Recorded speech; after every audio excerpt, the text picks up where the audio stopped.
Blog Talk Radio. Blog Talk Radio.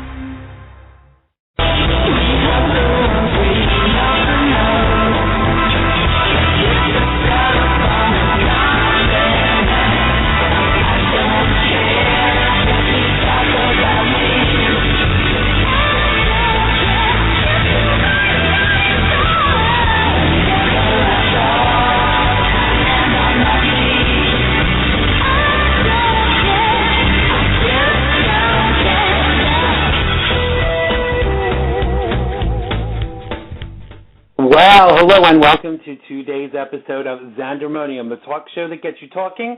I'm your host, Xander Gibb, and on today's show, I'm going to be talking to the author and former club kid, James St. James. More to come about James in a mere moment.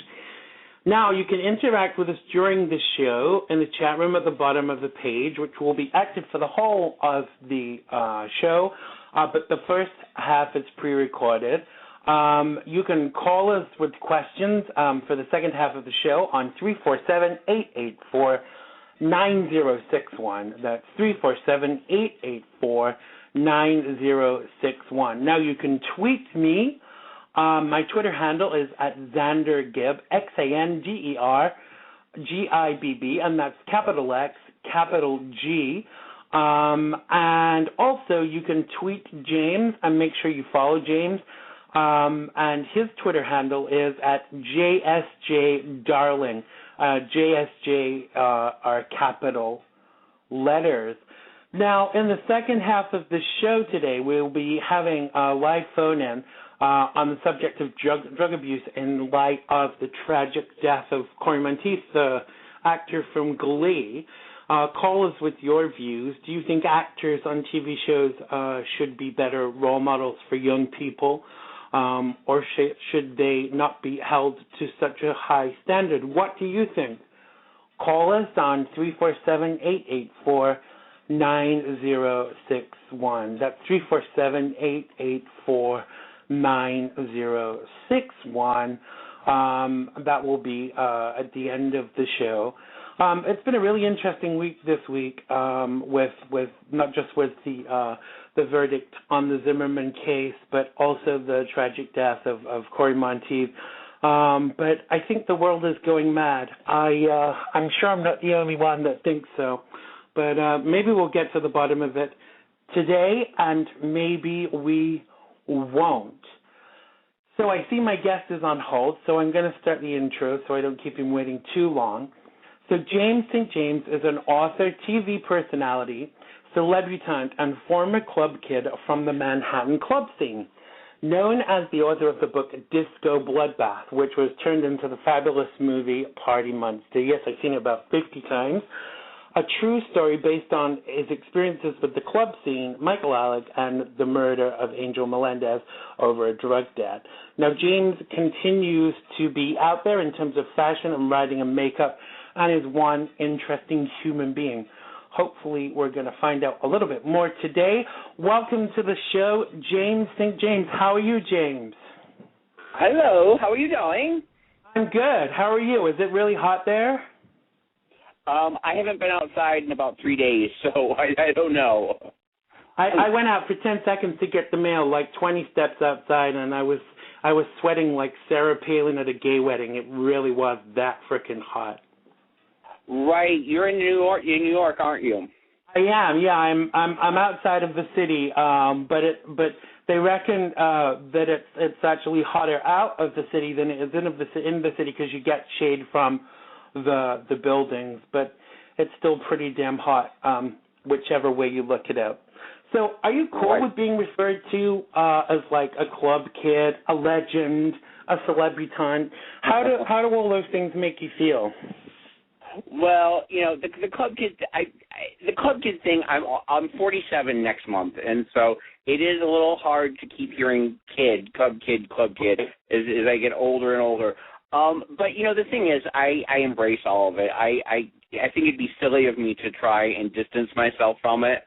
So yeah, you know, I mean, I love it, and it is who I am. So there you go. Right.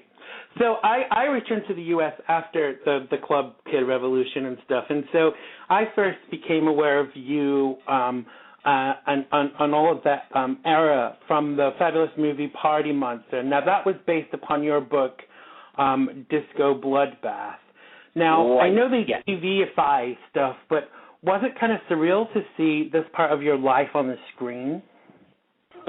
Well, the thing is by the time the movie came out, there had already been the documentary, which I'd sort of traveled around with, and then there was my book, and then there was a long process of getting the funding for the movie and casting the movie and everything. And I was with Brandy and Fenton with World of Wonder who did the movie, so I was with them probably every step of the way. So by the time it actually got to Sundance and it started playing places, it wasn't like I just sort of woke up one day and there was a movie about me out there, So it seemed pretty natural at the time. It seemed a natural progression. But it's a pretty surreal thing to see, and I remember the first time I saw it, the first time I saw a screening of it, and from beginning to end, and I was, I was thinking to myself, I didn't wear that outfit, and I didn't have those heels on, and that was nobody said that there, like that, but after a while, I sort of let myself go and realized that this was. Somebody was taking artistic license with it, and then you sort of enjoy it for what it is. Right, and I think that's the difficulty. I mean, I'm a writer, and I've written several things, and they're in the pipeline of being sold and whatever else. But I think there's always that danger as a writer, well, for me anyway, because I don't want my my artistic vision to be, fucked up, as it were. But it's where that line is between selling your product and allowing them to do whatever they will with it, and actually saying no, you're not doing that. Do you know what I mean? It's kind of it's a very big artistic dilemma. It is, but at one point you have to have sort of a Zen-like quality about approach to it, and think to yourself, I'm just giving my baby up to the world, and whatever happens to it happens. And it's sort of like, a mother sending her child off to school, where you just sort of have to pray to the gods that it's all going to work out and accept whatever happens. And I sort of think that I've come to the realization that art is a lot of times just taking someone else's idea and putting your own input onto it. And so I can sort of enjoy the fact that it's, the movie is not what my book was at all, but it's someone else's interpretation of it, and that there's merit to that. There's a beauty to that. Right. Yeah, I think I see that, and I've kind of got to a stage in my career where, I used to say, I'll never let this happen, I'll never let that happen, and I will always want it to be attached to consult to anything I've written. And frankly, right now, I would be happy just to sell something, and then we'll see what we can negotiate from there. So were you involved in the process? Sorry, go on. Hold on one second. Somebody keeps calling me, and it's buzzing on my end right now. It's driving me a little crazy. I was very involved in the casting process. No, in fact, I remember when they were trying to cast me, and they kept coming to me and saying, we've got the best idea. We want Andy Dick to play you. And I was so upset. And then Andy Dick fell through, and we've got the greatest idea. We're going to have David Spade play you. And I was so frustrated. Yeah. And then they kept saying, but we're going to have Brad Pitt play Michael Ehrlich. I was very insulted by it. But so no, I had no choice in the casting whatsoever. But I ended up, loving who they got for it. It was a dream cast. And it was perfectly casted. I mean, sometimes when you watch stuff and you say, they were definitely not right for that role. But I remember when I heard that Seth MacFarlane had been cast for it, I was like, I don't know. But then when I saw him in it, him and Mac were just fucking amazing, and they were really believable. I mean, they played it. I don't know what you think, but I think they played it so damn well. It was very believable. Well, the thing is, because Macaulay is really nothing like Michael at all, and Seth Green is nothing like me either. But they both, they're straight guys, and they're guys, but they threw themselves into it with such abandon that you can really see how much fun that they're having, and they really enjoyed their roles. So I love them for that. I love that these two straight guys just lived it. They just really went there. Right, and as well, I think that's a very important point, because I find as an actor, I'm gay, and I always get cast in gay roles, but I think that quite often they don't want to cast a gay person as straight and straight person as gay, but surely that's what acting is about, that you right. act that role. You don't have to be, that role. I mean, someone plays a paraplegic in a movie, they don't have to be paraplegic to play them. They just need to be able to operate the wheelchair, Well, but by the same token, I remember getting really upset. This goes way back, but when a friend of mine, a girl named Lisa, was cast as a transsexual on Ally McBeal, and I was saying, there are enough talented transsexuals out there. There's, the LGBT community is filled with talented people. Why did they have to get a woman to play a male to female transsexual? Or like Felicity Huffman in that movie too. Where, why could you not just go and, so on the one hand, you do sort of want like a verisimilitude, and and I hated when Wesley Snipes was the drag queen and Tu Wong Fu. I thought that was complete, and Patrick Swayze was probably the least convincing transsexual we've ever seen on film. Yeah. And I think sometimes from a directing perspective, it actually shows a lack of vision. Because for me, I would, if I had the money to make a movie and I was going to do it, I wouldn't go just for names. I would go for talent and the best fit. But I don't think that always happens in Hollywood, unfortunately. Right. Well, there's so much involved in, just who's the name, and it very often doesn't have. It's not who's going to be the best for the role, but who's going to sell the most tickets, Absolutely. And that's a shame, really, because I think it closes the door for a lot of really talented people in this industry. But I thought Mac was really hot in that. I hear you got to see his ass quite often. Mac is I remember I think the reason why they cast him was he had done a Sonic Youth video, was it? Right before then, and he just sort of like licked his lips and stared in the camera, and we all just melted. And wow. He's very sexual, he's very sexy, and I was always trying to cop a feel.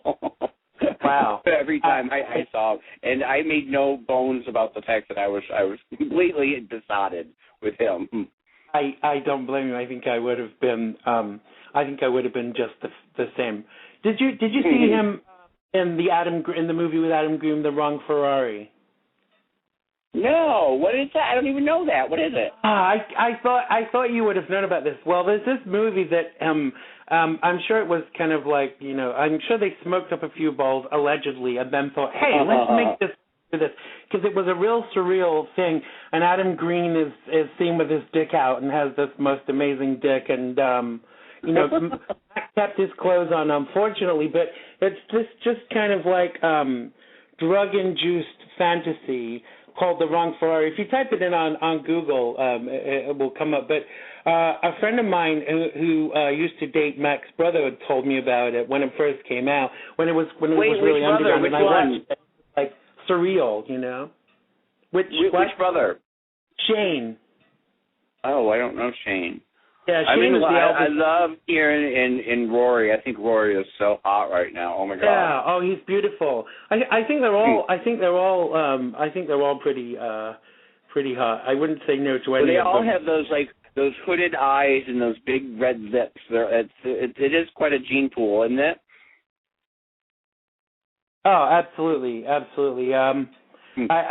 used to say to my friend a lot, make sure you give him my phone number. She's like, why the fuck would I? Was all the dressing up and the partying back then, was it to get famous and get attention, or was the fame just like a byproduct? Well, I don't think it was as cutthroat as it is today with reality stars. Right. I think it was basically we all had the idea in our heads that we were just going to dress up and party our way to fame. But I don't. There was never any really clear-cut goal, clear-cut path to that. It was just we were all just going to dress up and get noticed. Right. And just have a good. Pretty innocent. It was innocent and it was fun. It wasn't quite as cutthroat as they are now. Right. Yeah, because a lot of people nowadays dress and do stuff just to get famous. I mean, when I was growing up, like in the 80s and early 90s, I every time I used to go back to my hometown, there was like write-ups in the paper. Who was this crazy guy? And just because I had makeup and different colored hair and things like that. I used to think that was hilarious. That they always knew when I was in town. But I never did it for the attention. I did it because I liked the look. I think we were all just exploring the creative impulses in us, and I think I know in my head I thought that I wanted to be Zsa Zsa Gabor. I think was sort of like my prototype was that I wanted to just sort of be famous for being fabulous.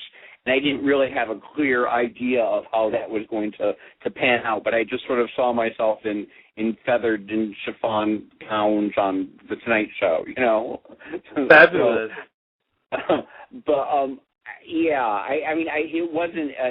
It wasn't a predatory, like, if I wear this, I will be in this, No.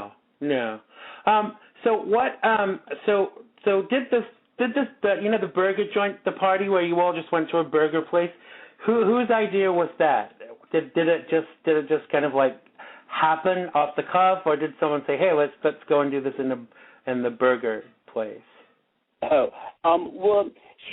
Before Michael, there was a promoter called Vito Bruno, and he used to do these outlaw parties. He was the one who came up with the name and the concept of throwing these sort of flash parties, and nobody knew when they would be or where they would be, but you knew there would be one on Friday. And so on Friday at 5 o'clock, you'd be waiting by your phone, and you get the phone call saying you have to be there at 8 o'clock in the subway station on 14th Street, and not a second later, because the party will probably only last 20 minutes before the cops get there. And so he was the one who came up with these ideas, and he had them like in subways and on the Williamsboro Bridge one time. He had it. He had them all over. And then he sort of dropped out of the scene, and that's when Michael was rising up through the ranks. And he sort of took the idea of the outlaw parties and made them his own. And so the Burger King party, there was a McDonald's party, too, that you can find online on YouTube. Right. And that was him where Michael had just went. We all knew that we were going to do it, and he called everyone, blah, blah, and had us meet there. And then he walked in and gave, I think it was like $1,000 to the cashier and said, just keep the hamburgers coming. And they were like, well, okay. And they didn't really know what was going to happen. And then it all, and he did that, like I said, there was a McDonald's one, there was a Disco Donuts one. I think there's a video of that online too. And so there were a couple of those that were really, really fun, yeah. So where did you meet Michael originally? Or did you meet him in a club, or did you know him before you came to New York, or? No, I was going to NYU, and he was going to, what's the one in the Bronx? It's not Pace, it's Fordham or something, is it? Fordham, yes, he was going to Fordham. And right. So he was living in the Bronx with Keoki, and I remember he was a busboy at Danceteria, and I was pretty fabulous by that point. And I really disliked this kid because you could tell that he was really brown-nosing his way to the top. And so I took an instant disliking to him. And then he eventually started throwing parties, and over the course of about 2 or 3 years, we ended up actually becoming friends and then best friends, and then here we are today, 27 years later. So what was when you actually wrote the book, first of all, what was the response from your peers, and how did Michael feel about it? Well, I think Michael has that same sort of attitude where, in the beginning he said, well, I wasn't wearing a blue nose, and I didn't have green hair the night that, Jenny, there were some of those little quibbles and with it. But I think that Michael ultimately realizes that the book, the movie, the documentary, and all these other things that have swarmed up around it have ultimately benefited him, because it took what was a seedy story that everyone was trying to ignore at the time. Everyone wanted to it was ugly, and when the murder happened, and everyone was just trying to get on with their lives and forget it, and he would have just ended up, falling into obscurity without it. And I don't think the Club Kids would have the place that they have now in pop culture, nightlife history, had it not been for those things. And it might have just, gone to the wayside with an unfortunate ending. But so I think he recognizes that, and I think he knows that it's probably a little cottage industry that is built up that will prop him up once he gets out of prison. Oh, definitely. But so that must have been quite an experiencing, a difficult time, disturbing time to live through. Did people ever kind of consider the impact of that on you? Because you didn't want anything to do with it, did you? After all, I'm not going to go into any of the details about what happened and stuff. But you went away to LA, didn't you? And you didn't want to be involved. Well, that was the thing. When I left, I wasn't.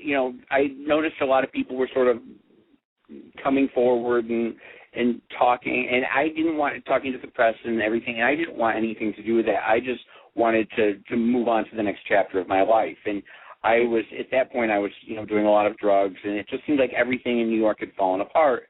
And I decided to get out, and I moved to LA, where I really didn't know anyone. I mean, I knew a couple of people socially and everything.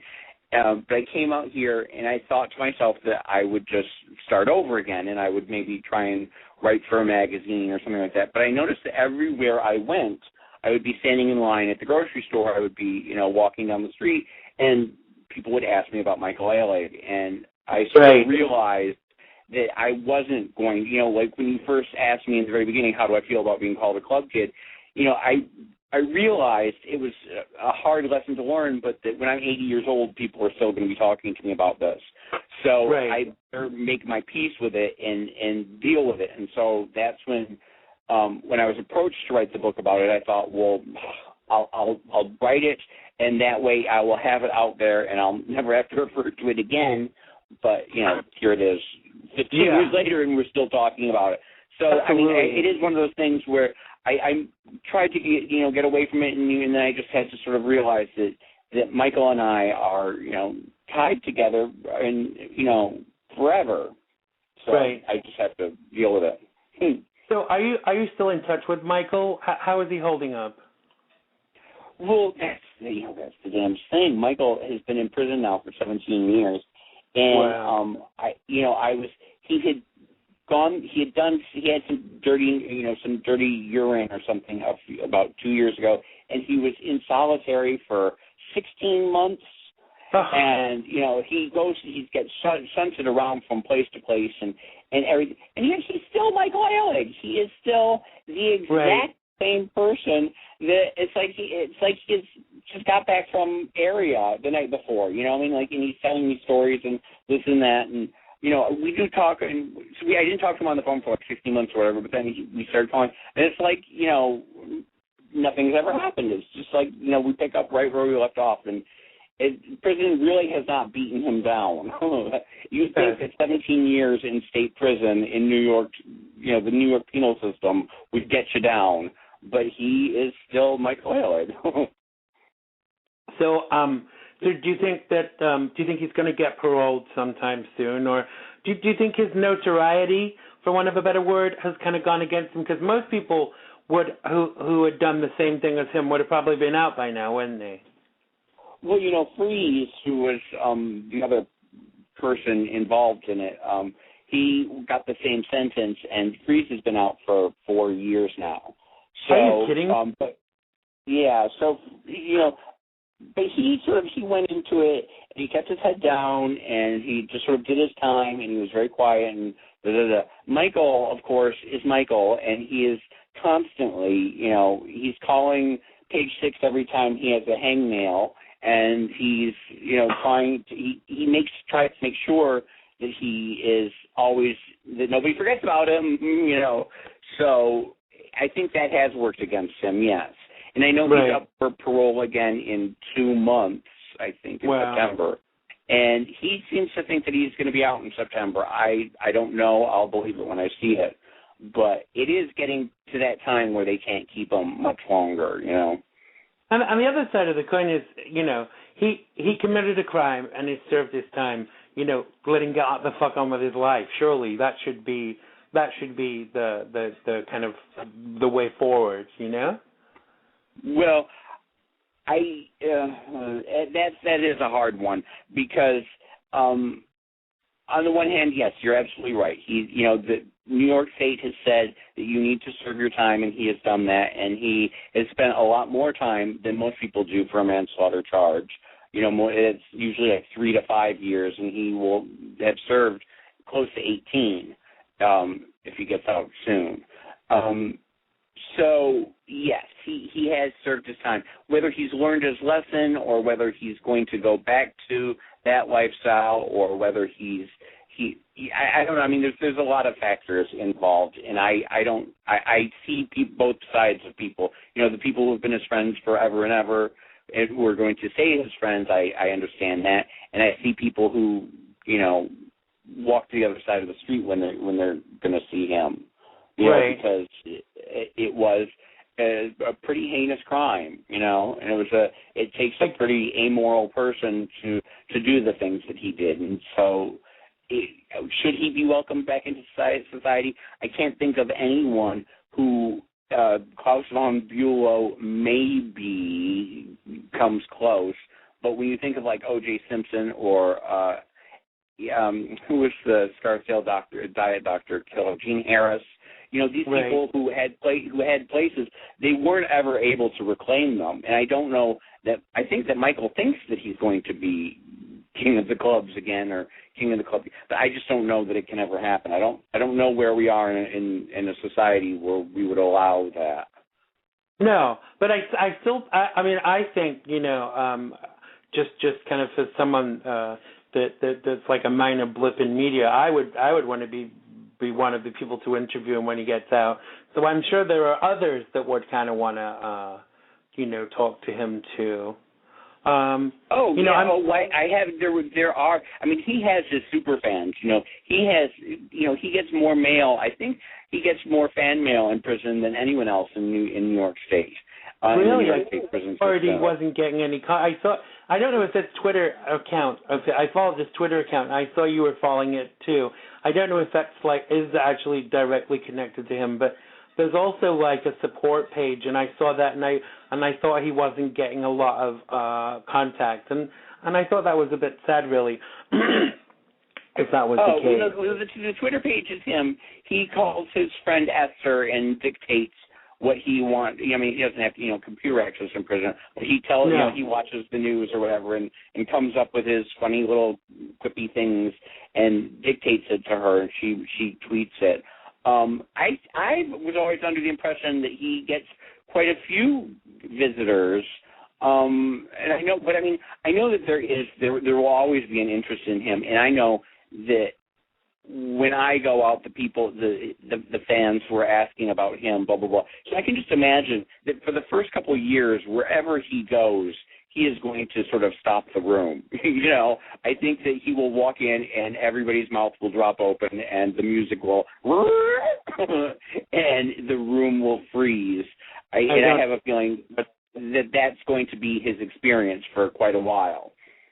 And people will I know that when you go out to a club now, all you do is get your picture taken. That's everybody would do. That's all. 90% of the time is spent posing for pictures. And I have a feeling it's going to be 99.9% of the time for Michael is that everybody's just going to want their picture taken with Michael Ehrlich.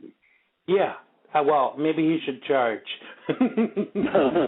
Right. But I don't think that equals a place in the social strata, I think the fact that people, I think there will always be, like, he will never be invited to Tea with the Queen, or you know what I'm saying? Like, he will never get like on A-lists again, but people will always want a picture with him.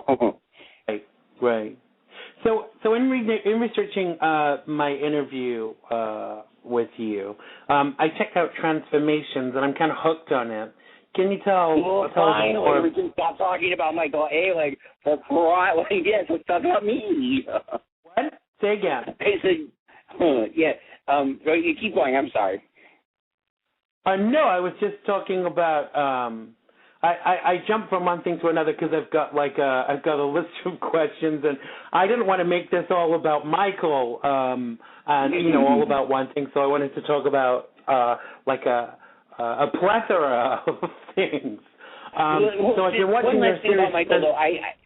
I do have to say, though, that and I always get in trouble for talking about Michael, and somebody out there is one of Michael's super fans was probably listening and is going to report back to him the James was out there, evil James St. James was out there bad-mouthing him again. And I really, that's not why I came on here. I really had no intention of doing that, because Michael and I are, as close as we've ever been. And he is,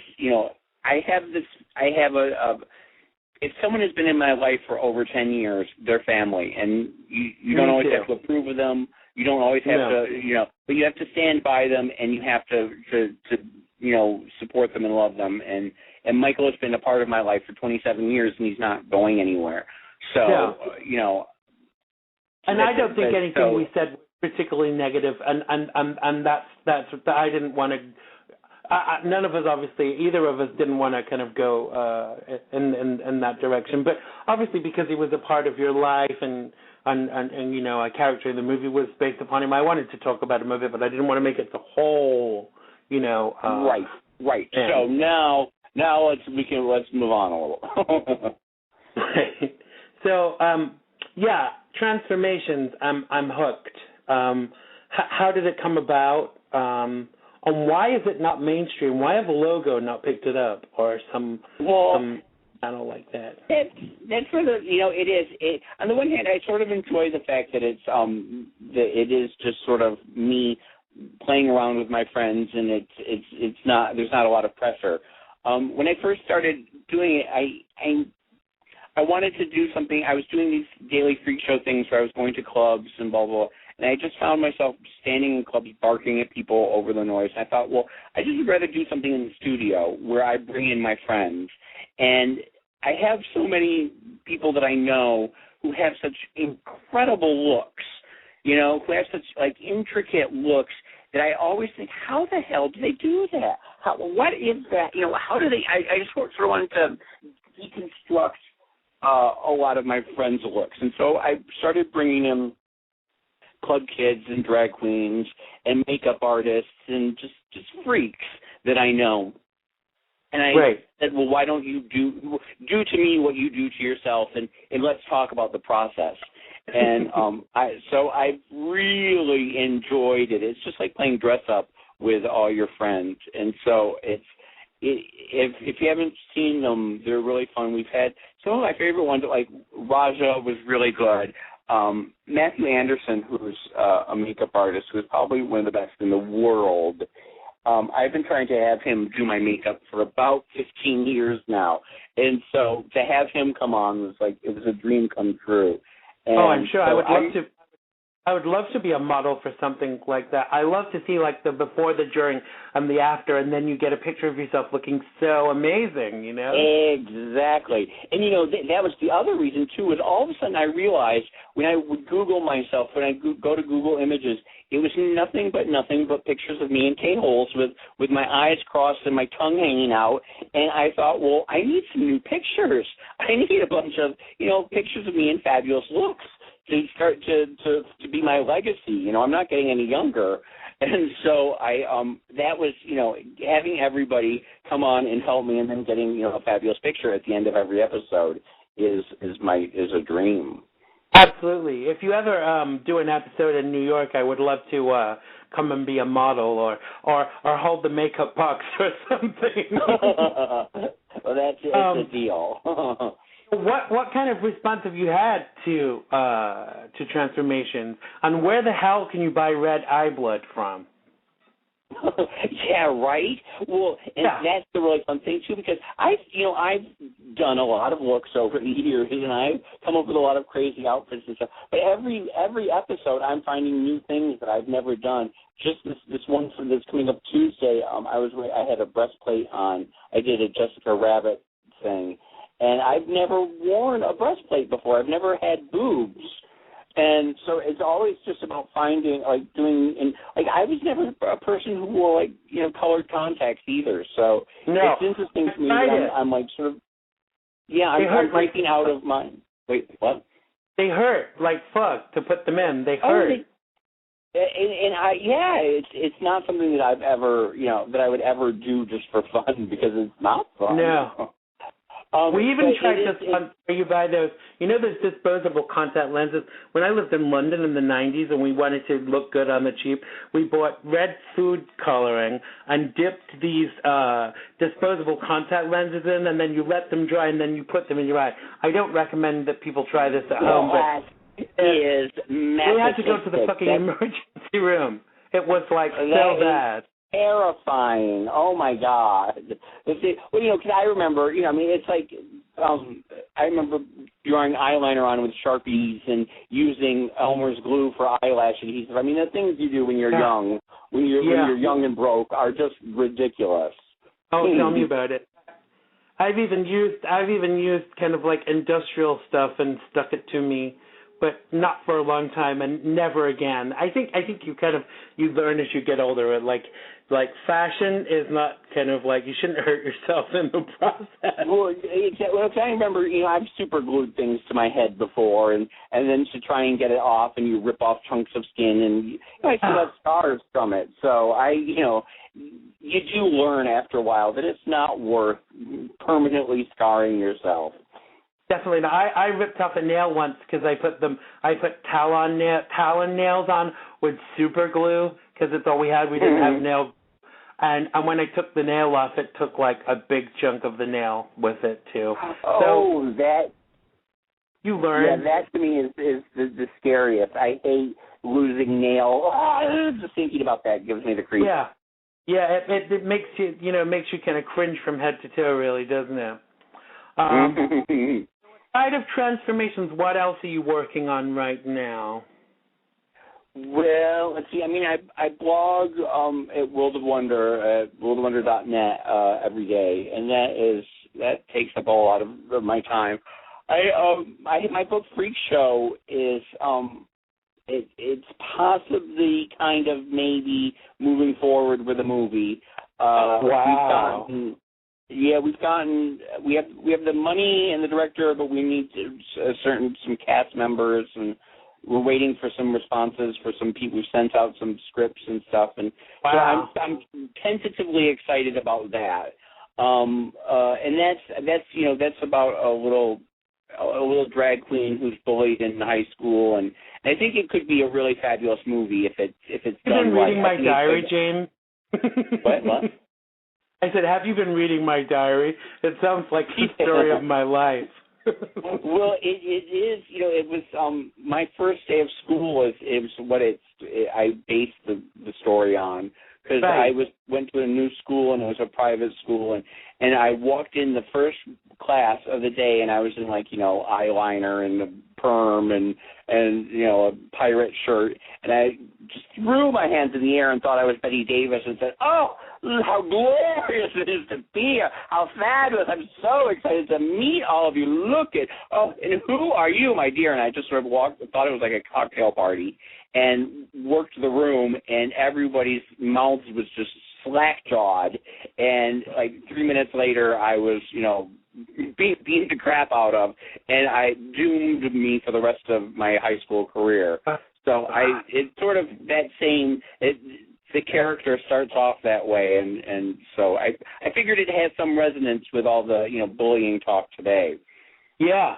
And it costs to be different, doesn't it, even in any way, shape, or form? I remember in my school, I went to school with just eyeliner on, and I got the shit kicked out of me. I was the school faggot, so I got beat up for wearing eyeliner. But it never stopped me from wearing it. Right.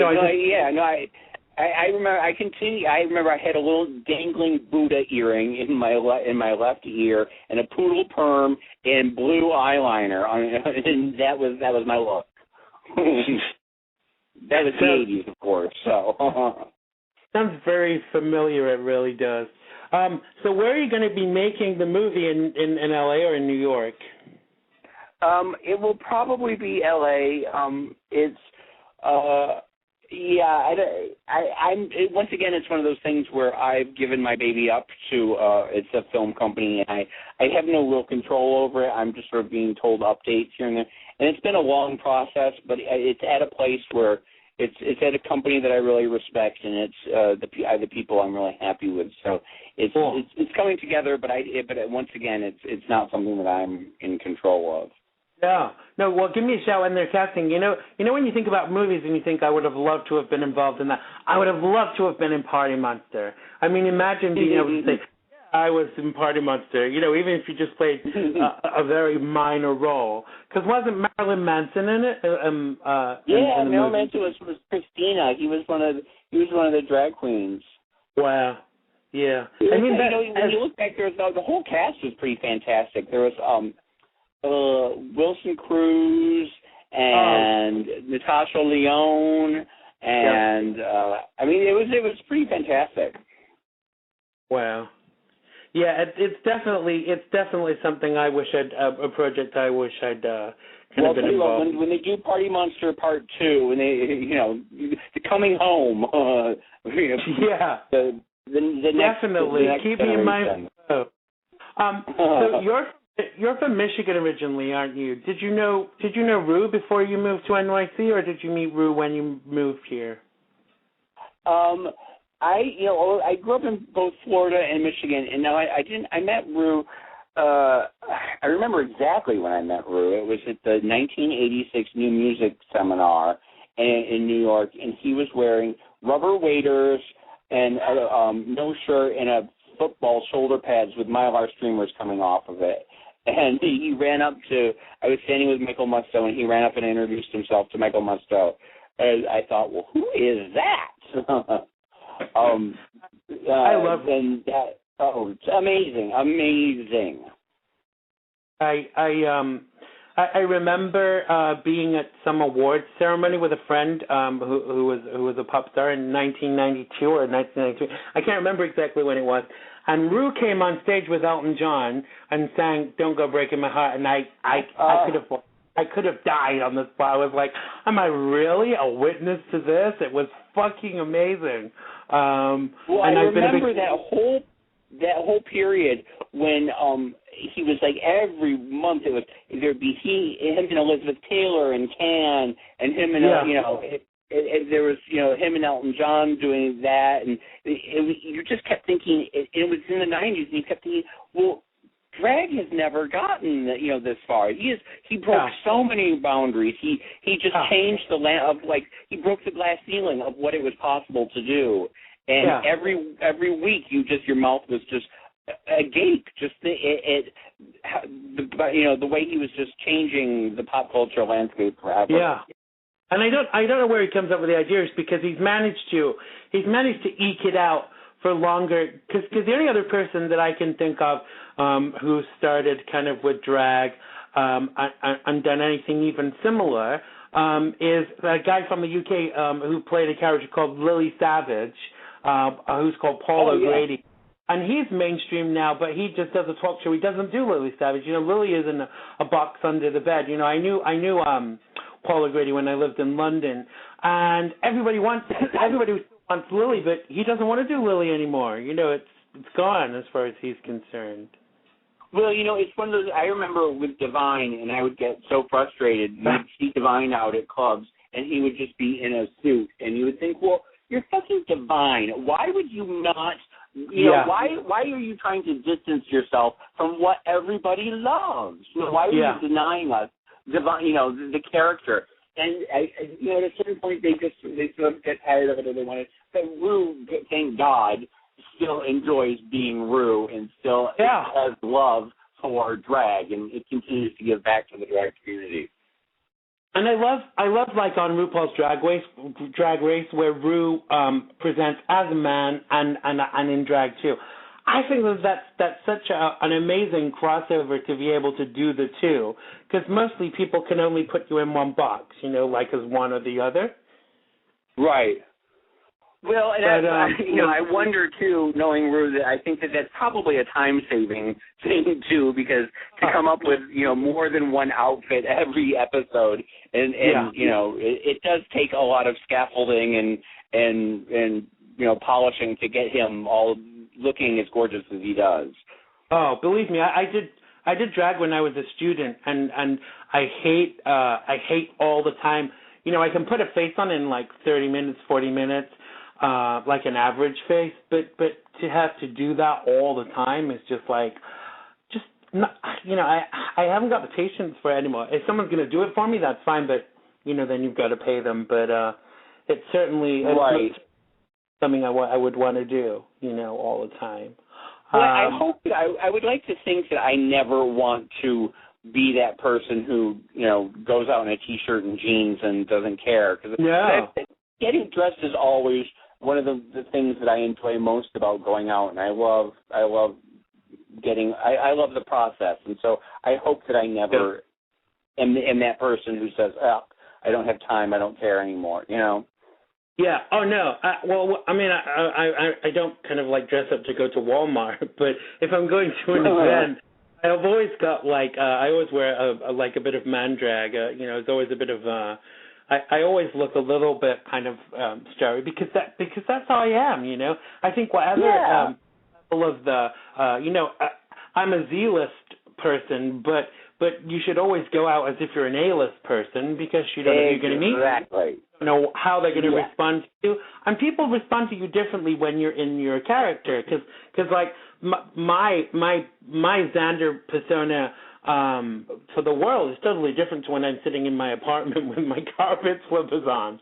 You know what I mean? It's well, there's also, and I'm a firm believer that there's an energy to drag, even if it's just a slight man drag. That just the idea, the process of putting the makeup on and getting into the character is what makes you noticeable. It gives you an energy in that sort of pizzazz. I agree totally. I used to when I did drag when I was a student and stuff, and even beyond, because the money was good for doing it.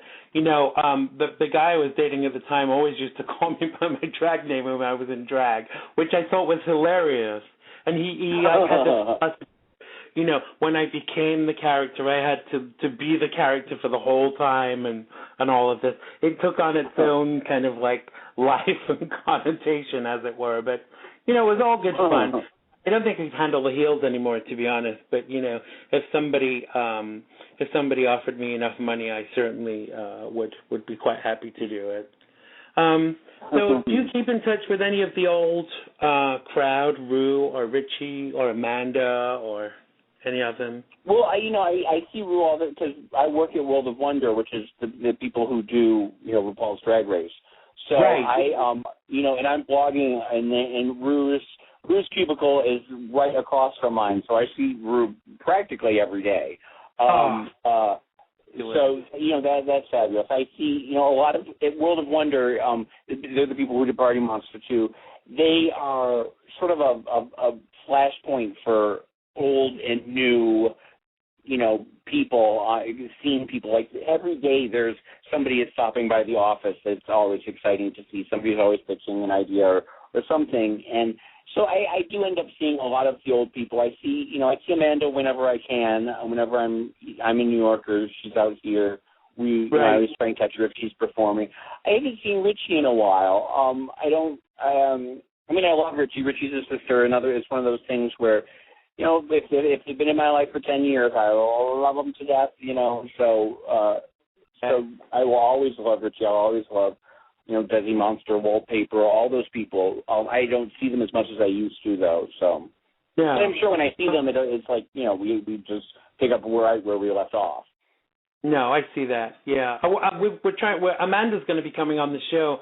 We're just kind of trying to arrange a date for her to come and be interviewed. But I kind of like the. You see, a lot of the shows nowadays, a lot of the radio shows, they just want everyone that's kind of current and A-list. But I want to have people on that are interesting, and I don't care what point they're at or have been at or will do or will be. And I think that's important, really, because to keep your audience interested, if all you've got are kind of A-list, not that it's easy to get them, but if all you've got is that, I think you don't have a lot, really. I think that having interesting guests is better. It's funny with transformations. I go through the same thing because there's a producer who's always trying to book people for me. Saying, there's this makeup artist and he has 900,000 page views every time he posts something, and it's just like he puts some lip gloss on and some mascara and calls it a day. Or if it just turns into a drag queen coming on and putting eyelashes and a wig on me, then I don't want to do it. I prefer having. I don't know if you've seen, there was one with Squeaky Blonde, who's a performance artist out here, who I think I did see that one. Yeah, those are the ones that I really enjoy. I really enjoy when it's people who maybe you've never heard of before, but they've got something really weird, and there's really something that you just want to dig inside their heads. And that, to me, I don't care if it only gets 3,000 or 4,000 hits. To me, that's a success when I've done something that I've talked to someone who's really fascinating to me. I would be happy to get 3,000 or 4,000 hits, but for me, it's more about doing what I enjoy, because I think your success will come from doing what you enjoy and working with people that you like. Because I think if you're always just aiming for the success element, you actually don't enjoy it so much, But exactly, and it's one of what they always say: do what you love, and the money and success comes afterwards. Absolutely. And you can't go into it thinking, plotting and scheming how I'm going to get 1 million hits. That just doesn't work. It has to come, inherently. It has to just come from, the joy that you get from doing it. You are absolutely right. So I hear you're a Doctor Who fan. Well, I'm a Matt Smith fan, is what I am. You love Matt Smith. But I swore that Matt Smith? Have you seen him in person? No. I love Matt Smith as in I follow him. But I know I've never met him, unfortunately. But they were in New York last year, and one of my friends got to go and meet them, and I was really pissed that I didn't get to go because I just love what he's done with the character. After David Tennant, I was like, no way, you took away my Doctor, I'm not watching it again. And I watched it once and was hooked again, Well, I don't think I can. I don't know if I can.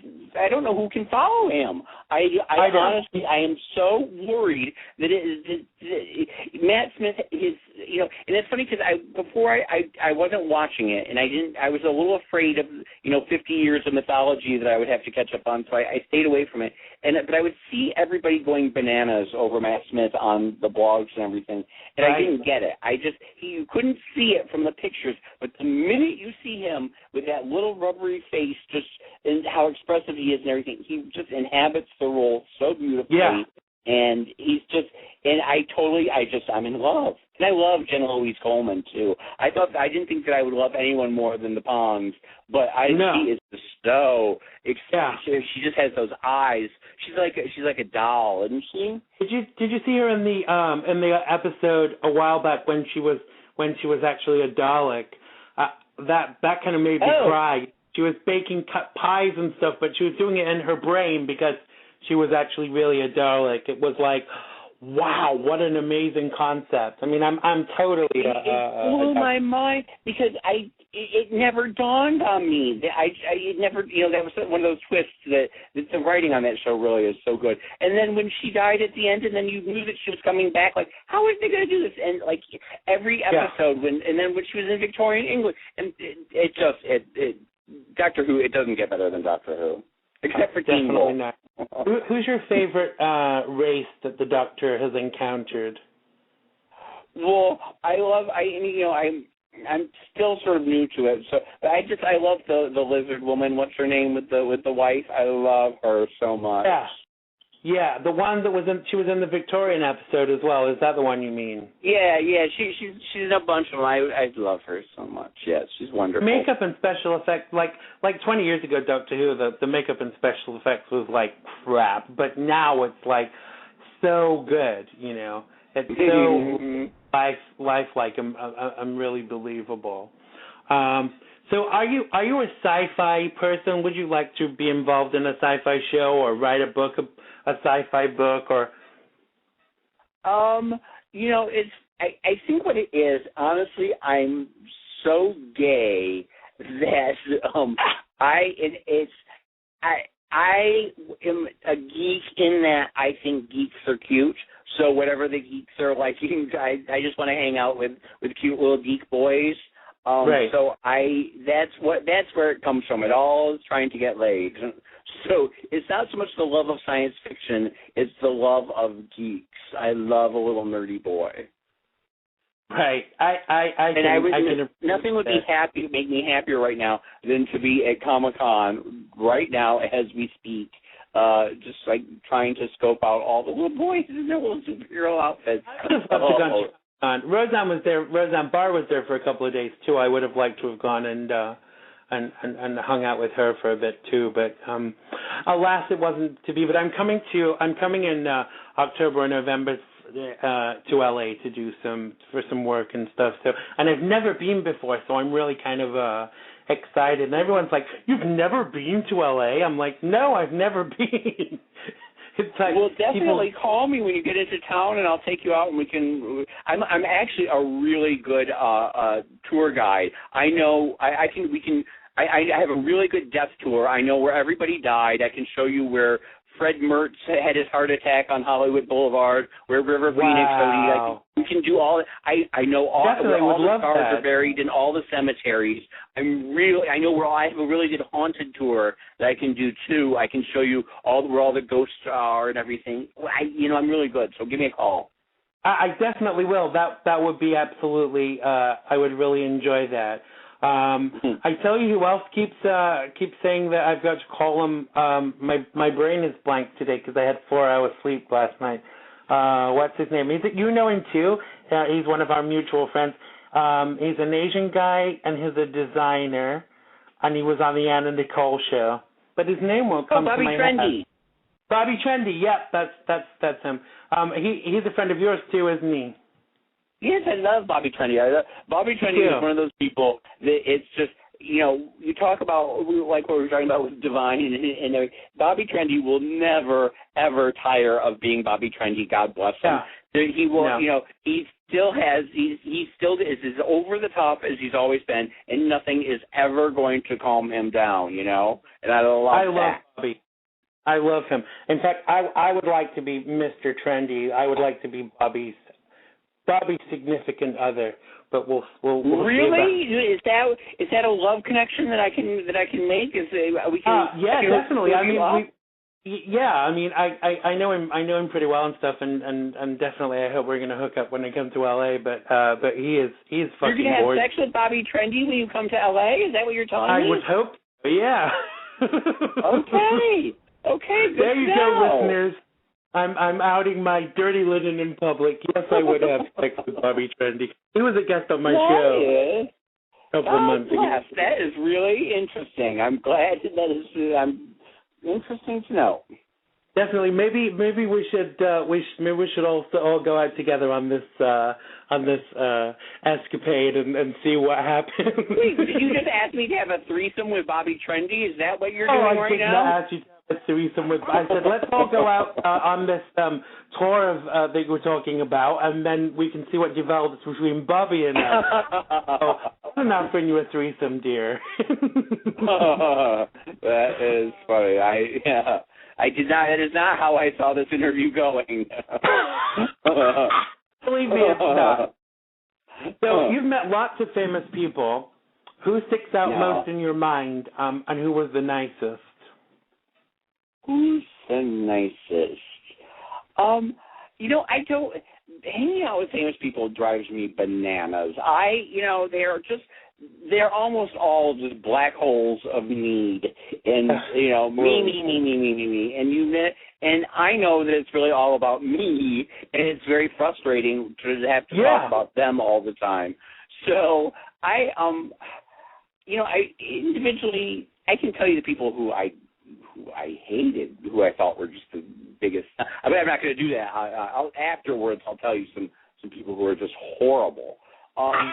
People were really interesting. I liked Whoopi Goldberg. I love Whoopi Goldberg. I liked Roseanne. I mean, not Roseanne. I liked Rosie O'Donnell. I really thought I wanted to just hug her. There are a bunch of people that just. Who's the guy in American Horror Story who was in Party Monster? Dylan McDermott. I don't know who he is. Yeah. He's on American Horror Story, and he is somebody who I just felt so protective about. Every time I was with him, I just wanted to protect. And that's how I felt about Macaulay too. Macaulay always. I just wanted to hug him and tell him it was going to be okay, even when he was fine and he was laughing and everything. He just has this Marilyn Monroe quality about him, where you just want to make sure that he's always okay. And that's sort of the sign of a real star. I also like Selma Blair is always really fun. She's always really interesting and always with interesting people, and she's always she's really intelligent.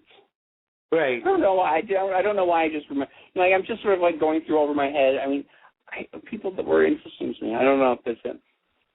So have you met Lady Gaga? Is she someone that appeals to you?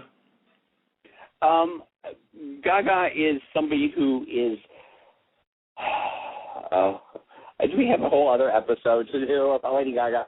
I love her. God bless her. She's fabulous. A lot of times I get irritated with her. She maybe thinks that her contributions to the arts are a bit more than they are. She's a little full of herself at this point in her career. You see that, and but she has done so much for freaks and for outsiders, and I love her. She and Daphne Guinness and just a few other people are the ones out there pushing fashion boundaries. So yeah, I love her. She sometimes, I don't know, she's one of those people that I don't think that I could spend any amount of time with. She would drive me absolutely bananas. A lot of people have said that to me. What kind of really turned it around for me was because I think a lot of celebrities that support gay causes and equality and stuff just to wear as another button, like a badge. And when she turned down that deal with Target because of their background on treating people, they gave a donation to this guy called Tom Emmer's campaign, he's a gay hater.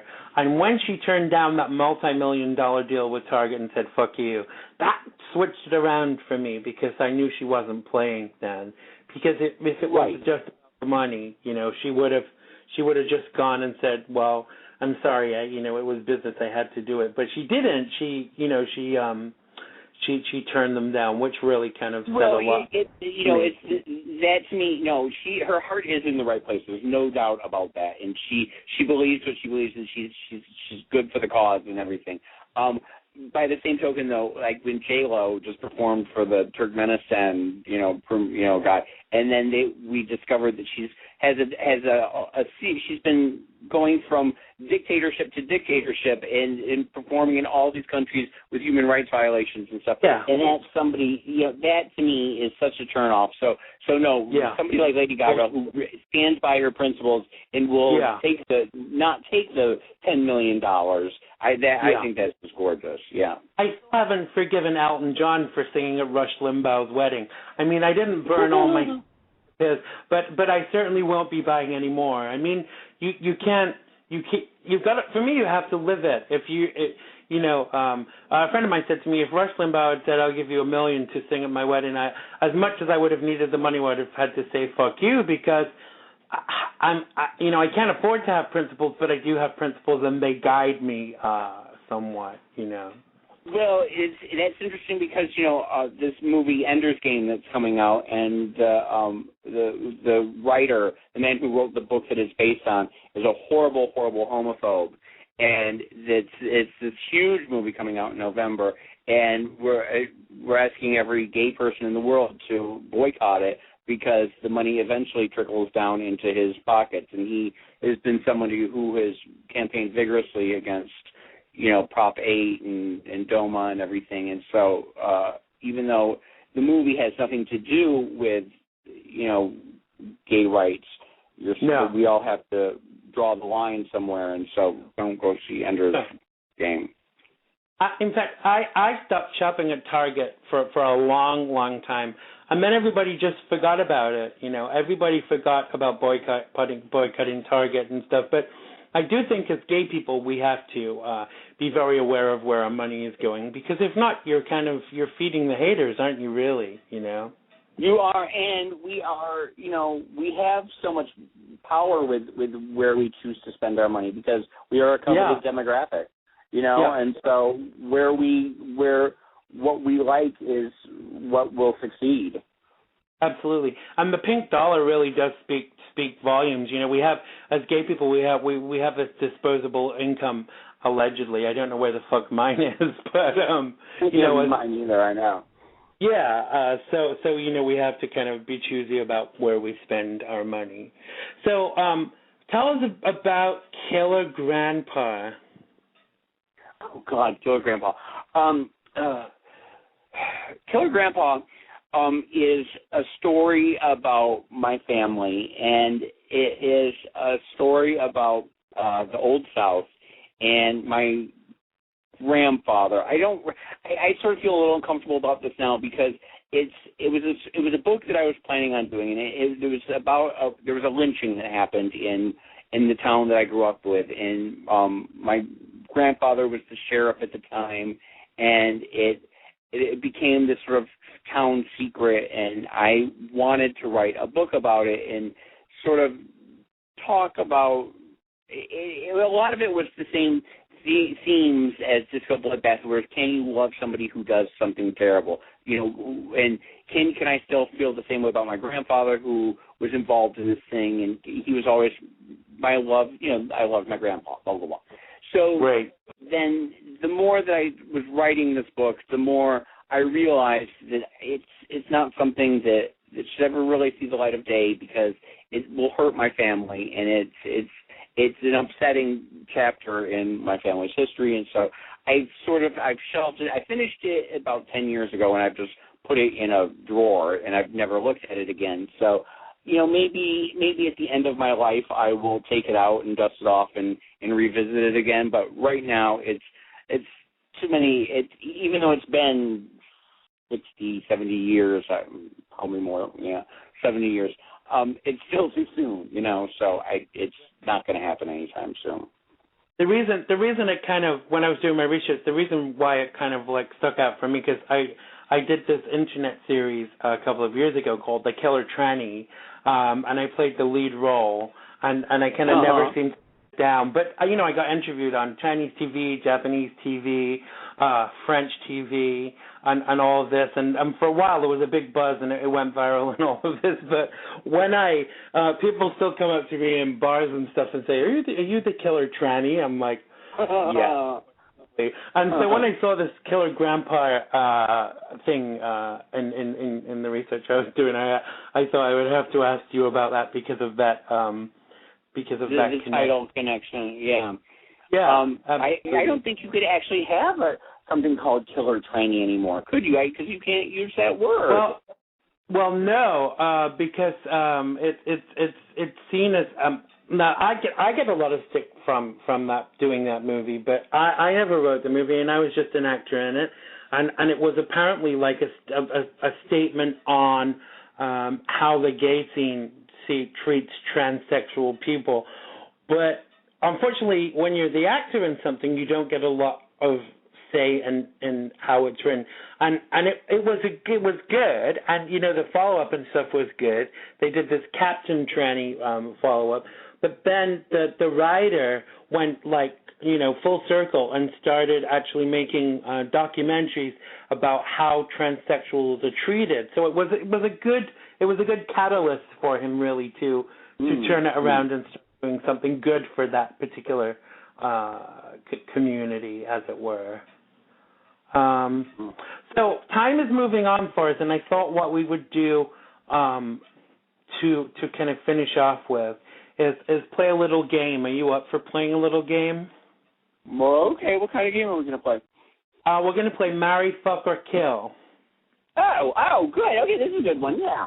I'm going to give you three names. Obviously, you say, I'll marry this one, I'll fuck this one, I'll kill the other one. And obviously, it's just for fun, so nobody needs to write in and complain.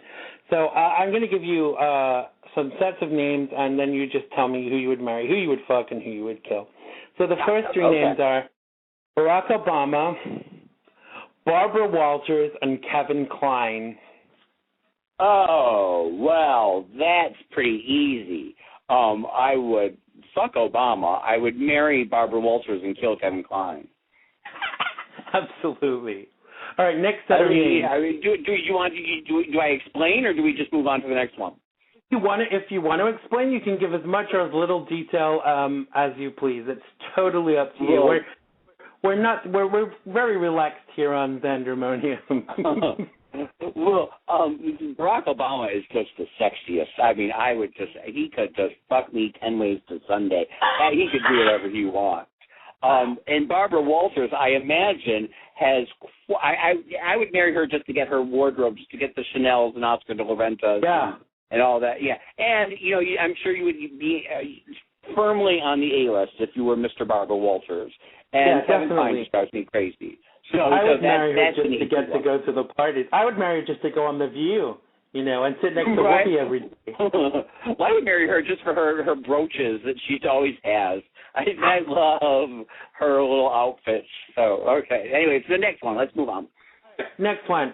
Rosie O'Donnell, Seth Green, and Kevin Bacon. Okay. Wow. Oh, God, I hate to do this, but I think I would fuck Kevin Bacon, marry Seth, and kill Rosie, although I love Rosie. Sorry, Rosie. She's a big fan of this show. She'll be listening. No, it's all for fun, Rosie. Don't worry. I work for. I just can't see any scenario where I would fuck her over Kevin Bacon or Seth Green, and I would marry Seth Green in a second. So poor Rosie gets the shaft in this one. I'm sorry to say. Sorry, Rosie.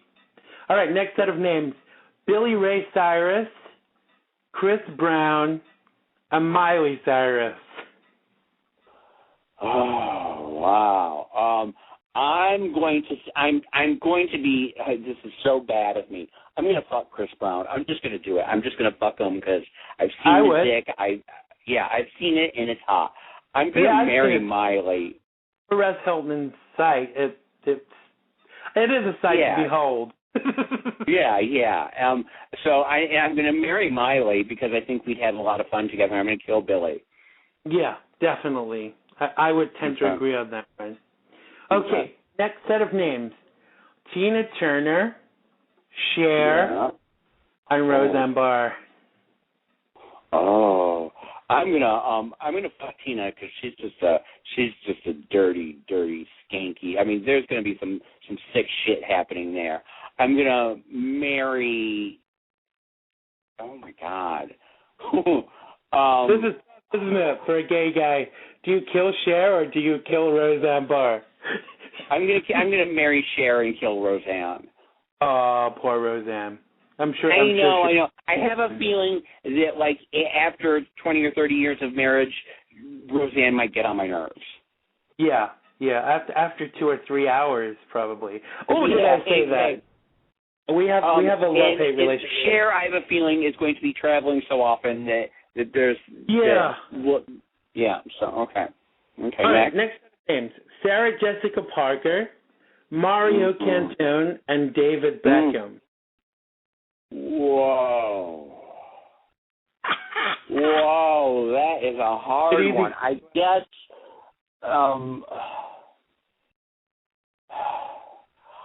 I'm gonna marry Sarah Jessica, fuck David, and kill Mario. Okay. Only because Sarah, I have a feeling we would have the same fashion. The marriage would work because we both could share each other's clothes. You just want to wear her frocks. Tell the truth. It's true. And I would marry David, but I have a feeling that the sex was it's just a one-off thing, and to say that I've done it. I had a sex dream once about David Beckham, and we were just about to start, and I looked around and I said, "What about Victoria?" And then I woke up. Isn't it crazy the things you dream? Anyway, next set of names: Peter Sellers, Seal, and Xander Gibb. Who's the last one? Xander Gibb. He's a little-known radio host with a show called Xandermonium. Oh, God. Okay. Obviously, I would have to fuck, marry, then kill Xander. I mean, that's how it would go. I'd marry you, and then I'd kill you. You get all three. Okay. All right. Next set of names: Boy George, Will Smith, and Justin Bieber. Oh, well, that's an easy one. That is probably the easiest one of them all. I'd marry George, kill Will Smith, and fuck Justin. Fuck the shit out of Justin. I'd make that little bitch squirm. That is hilarious. He is pretty hot now, isn't he? I mean, he is old enough for us to be able to say he's fuckable, isn't he? He's like 19 He is a horrible, one of the worst human beings on the planet. But I would just diddle that little ass. I just finger fuck him for hours and make him All right. Next one: Channing Tatum, Peter Fonda, and Arnold Schwarzenegger. This is really random, isn't it? Wow. I guess I'm going to marry Channing, and I'm going to I don't know. Maybe marry Peter, fuck Channing, and kill Arnold. But the thing is, if you marry Channing, you'll be able to fuck Channing all the time. Yeah. Yeah, okay, marry, But do I really want to definitely have sex kill with Peter Arnold, Fonda? without a doubt. Yeah. Because he's an asshole. Okay, let's try this. Are you just coming up with these off the top of your head? Or do you have these written down? I've got them written down. Okay, I have a list of them, and then I kind of choose through the list. All right, so we have Scott Disick, Stephen Dorff, and Seth Rogen. Oh, well, fuck Scott Disick, marry Seth Rogen and kill the other one. I love Seth Rogen. I think he is the cutest and cuddliest. And Scott Disick is just, he is like sex. And they're always talking about how big his dick is, and I mean, he's a douchebag. You don't want to do, one time is going to be enough. And wants to be enough for me, definitely. Yeah. I mean, keep them bound and gagged the whole time. But yeah, just don't speak, Scott. Shut your mouth and just do what you got to do. Exactly. We're going to be fighting over men. We have very similar tastes. All right, this is the last one for you. So we have Donald Trump, Prince, and Macaulay Culkin. Oh, well, oh, dear God. I mean, I guess it has to be kill Donald. Definitely kill Donald. Yeah, fuck Prince and marry Macaulay. Get to fuck Macaulay all the time. Yeah, and Prince is probably fun. He's, got rhythm, and he's probably a dirty little bird, you'd have a good time with Prince. There's no doubt about it. As long as he doesn't start getting all gobbledygooky, talking about, God and stuff. But is he into God now? I didn't know that. What? Well, there's always just some sort of weird spiritual gobbledygook going on with him. So he's another one that you got to gag. You can't let him talk. Yeah. But he can do all his freaky shit on you. Yeah, just have a sign on the bedroom wall saying "No talking while fucking," and that should suffice, Yeah. So that concludes our marry, kill game. It's great, isn't it? It's the only time you can actually say you would like to kill someone, on any medium like TV and radio and get away with it because it's a game. So tell people where they can find you, James. Tell them where they can find Transformation. Tell them about your blog and your Twitter and wherever else you are. Okay, Twitter, I'm JSJ Darling. That's right. That's my Twitter. And my Instagram is James St. James 1. And I try and feed both of those every day, so please follow me. And I blog at worldofwonder.net on the WoW Report, so that's every day too. So there you go. That's how you find me. Oh, and Transformations is every Tuesdays on YouTube. It's the WoW Presents channel, but you can just type in Transformations and you'll get to it. And I really recommend Transformations. People go and look at that. It really is interesting to watch the beginning, the middle, and the end, and then see it all speeded up at the end. Make sure you check that out. Make sure you follow James on Twitter. I follow him on Twitter, but he didn't follow me back yet. But there is time. There really is time. So, James, thank you so much for joining us today. It really has been very interesting speaking to you and a real pleasure. And definitely, I hope we're going to keep in touch. Give me a shout if you're coming to New York, and we'll hit the town. And I'll do the same when I come to L.A. And I wish you the very best of luck in everything that you do. If you see Rue anytime soon, tell her Xander Gibb said hi. And we look forward to seeing your next episode of Transformation. Well, thank you so much. I really had a good time. So, goodbye. Yay, thank you. Thank you so much, James. Take care. Bye. Bye. Well, that was the fabulous James St. James, author of the book Disco Bloodbath, which is latterly known as Party Monster. Check him out on Twitter, Facebook, and don't forget to check out Transformations. And right after this, we're going to have a phone-in. Call us 347-884-9061 when we will be talking about, what are we talking about? We're talking about drug abuse in light of the death of Cory Montieth. Thanks again to my very special guest, James St. James.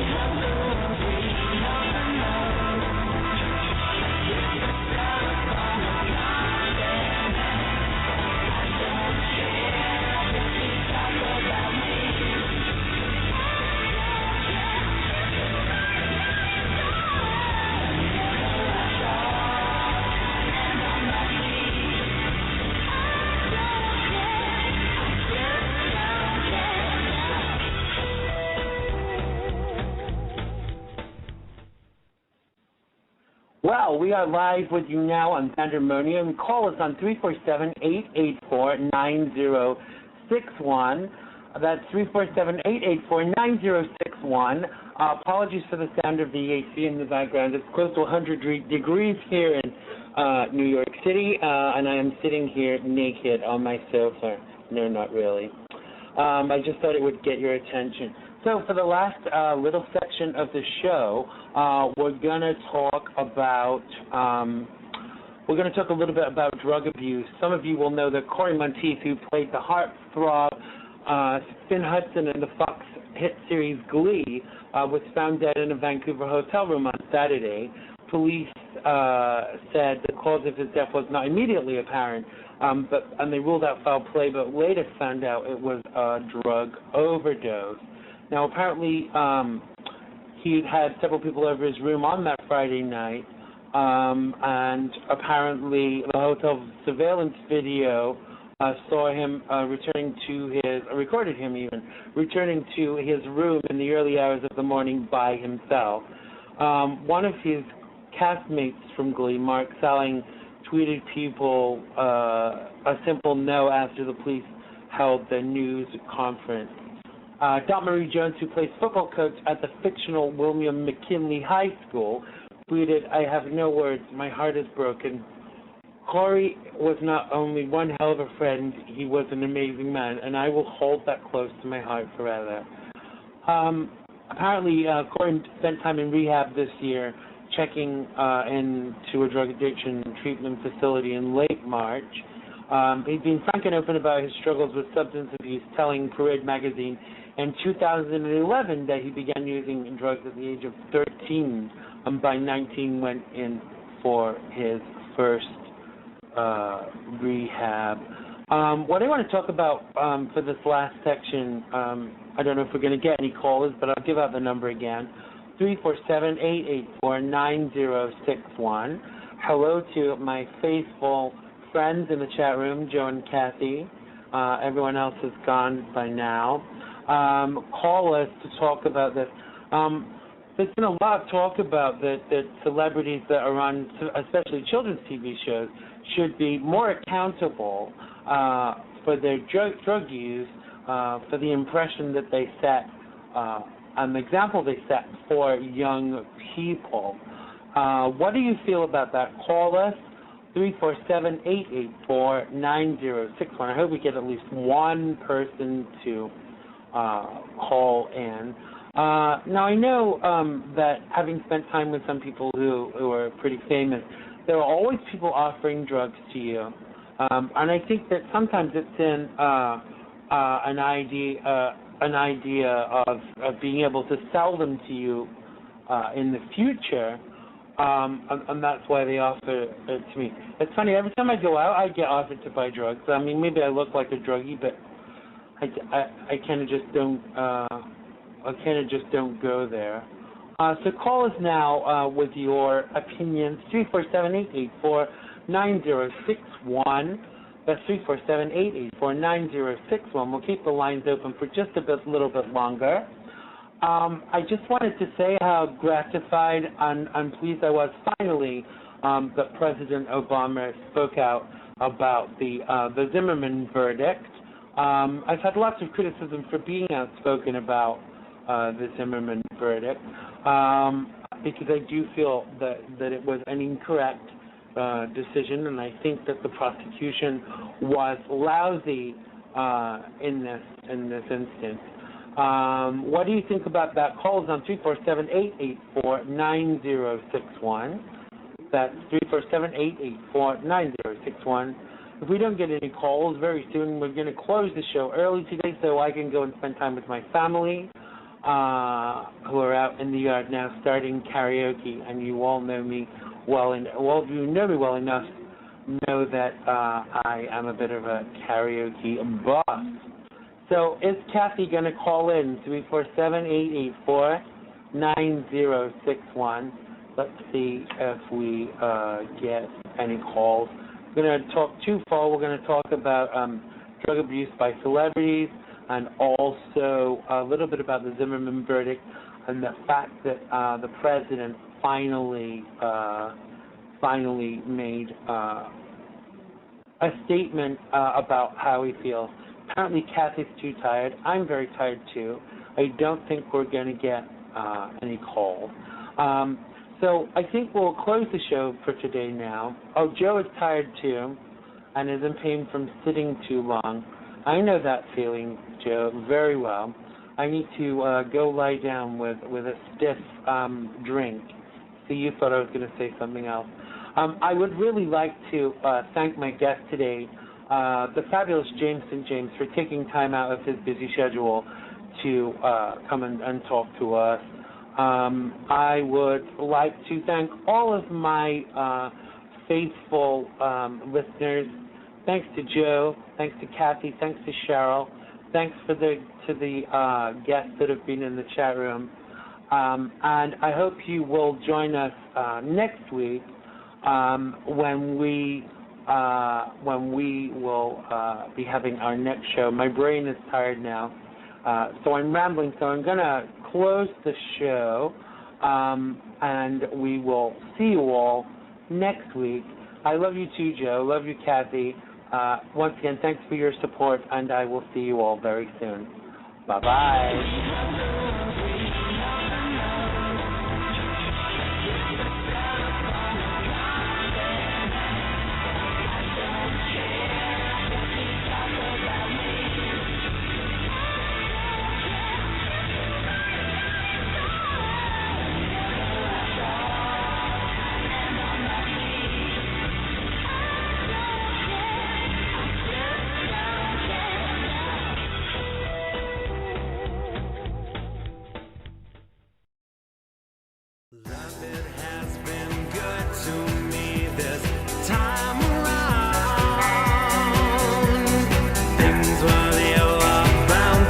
Change when it was found. Shook